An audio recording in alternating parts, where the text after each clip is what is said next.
అసమానతలు ఉన్న వ్యవస్థను రిజర్వేషన్ల ద్వారా క్రమబద్ధీకరించడం కోసం ఎస్సీ వర్గీకరణ ఉద్యమం సాగిందని సమగ్ర మోచి కుల సంఘం చైర్మన్ డాక్టర్ రాజమౌళి అన్నారు. 30 ఏళ్ల పోరాటాన్ని గుర్తించి ఎస్సీ వర్గీకరణను చేయడానికి ముందుకు వచ్చిన కాంగ్రెస్ ప్రభుత్వానికి ఆయన ధన్యవాదాలు తెలిపారు.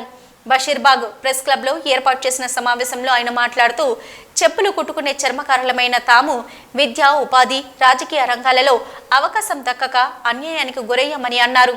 తమను వర్గీకరణ బి కేటగిరీలో చేర్చడం పట్ల ఆయన ముఖ్యమంత్రి రేవంత్ రెడ్డి, ఆరోగ్య శాఖ మంత్రి దామోదర్ రాజనరసింహలకు ధన్యవాదాలు తెలిపారు.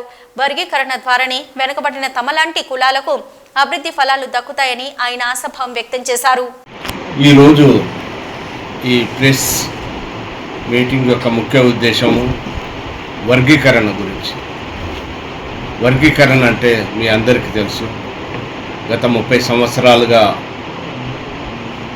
మాదిగ ఉపకులాల భవిష్యత్తు కొరకు రిజర్వేషన్లో ద్వారా అసమానతలు ఉన్నటువంటి వ్యవస్థను క్రమబద్ధీకరించడానికి సామాజిక న్యాయం కొరకు జరిగే పోరాటమే ఈ వర్గీకరణ పోరాటము.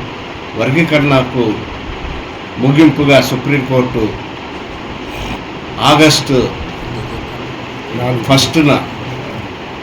1న సుప్రీంకోర్టు రాష్ట్రాలు విభజన చేసుకోవచ్చు అనే ఒక గైడ్ లైన్స్ ఇచ్చింది. అప్పటి నుంచి తెలంగాణలో ఒక రాజకీయ కదలిక మొదలైంది. అన్ని కుల సంఘాలలో కూడా ఒక కదలిక మొదలైంది. ముఖ్యంగా ఎస్సీలో ఉన్నటువంటి 59 ఉపకులాలలో కూడా కదలిక మొదలై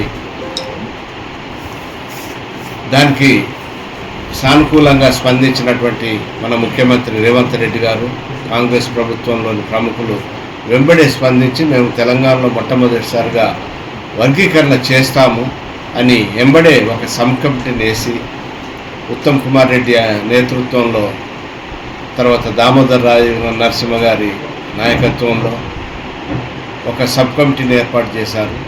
అంతేకాకుండా షమీమ్ అఖ్తర్ అనే ఒక రిటైర్డ్ హైకోర్టు జడ్జి ఆధ్వర్యంలో 1 మంత్ కమిషన్ కూడా నియమించి వర్గీకరణకు సంబంధించినటువంటి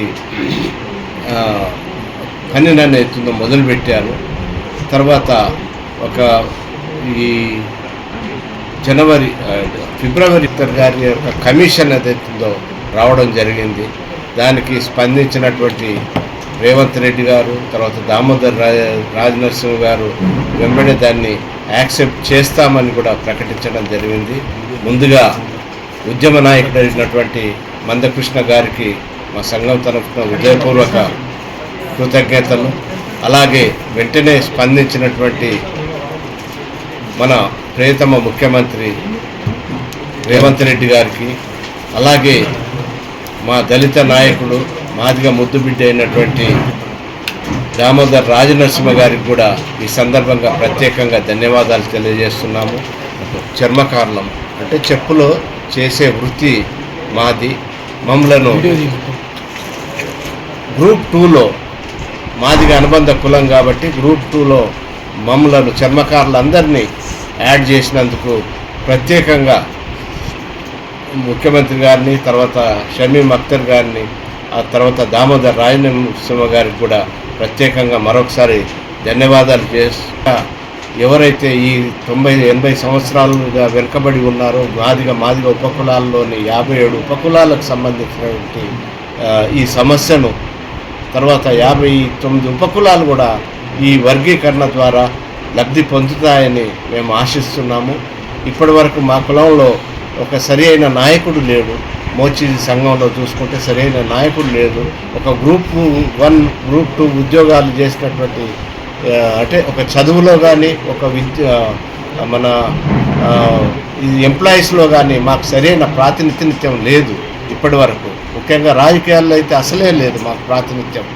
కనీసం ఇప్పుడైనా మాకు అన్ని విధాల ప్రాతినిధ్యం కల్పిస్తారని, తర్వాత ఈ రిజర్వేషన్ల ద్వారా ఉద్యోగాల్లో తప్పకుండా మాకు ప్రాతినిధ్యం వస్తుందని మేము ఆశిస్తున్నాము. మరొకసారి దామోదర్